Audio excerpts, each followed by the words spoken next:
Sorry for the cliché, but I think this Italian car is a very cool car. In the game, the car I really like to drive is the Zonda Cinque. I love Italian cars. It's like you are flying.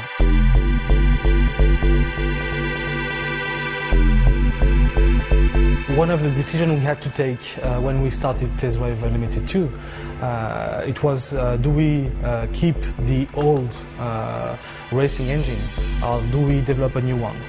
Because we have been a little bit frustrated by the first one and we couldn't deliver the experience we wanted, we decided to rework and to recraft from scratch. For this game, it was quite important how we balanced the handling out. So it's always been about this kind of balance between arcade and simulation handling. And we'd kind of reworked the whole handling to kind of achieve the aim of upgrading this for the new game. To achieve that, what we wanted to do is to have a basis of the physics engine as realistic as possible, so everything is simulated.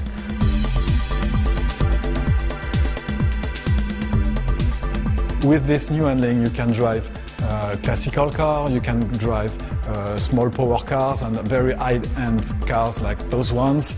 With this type of cars, it's the most difficult elements that the player will have to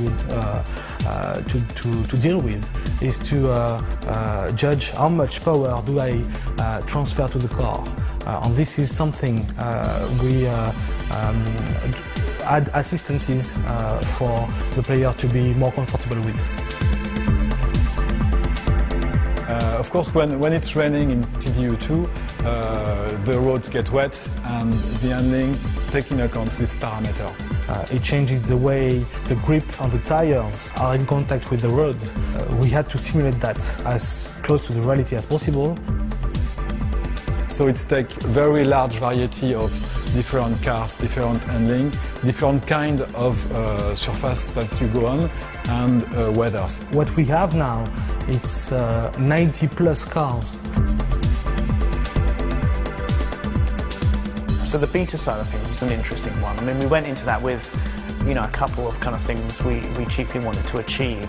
When you are developing handling, you are too close to it to judge it. Really, there's nothing like actual players, the multitude of different configurations, playing in a multitude of different ways, all at the same time, going wherever they fancy rather than where we tell them, to really know how the game will perform. We have so many fans in this game that make a really, really good work, that answer our questions, make very precise feedbacks on bugs, handling, everything that counts in the game. The other big thing for us was just trying to push up how many people were playing the game at the same time.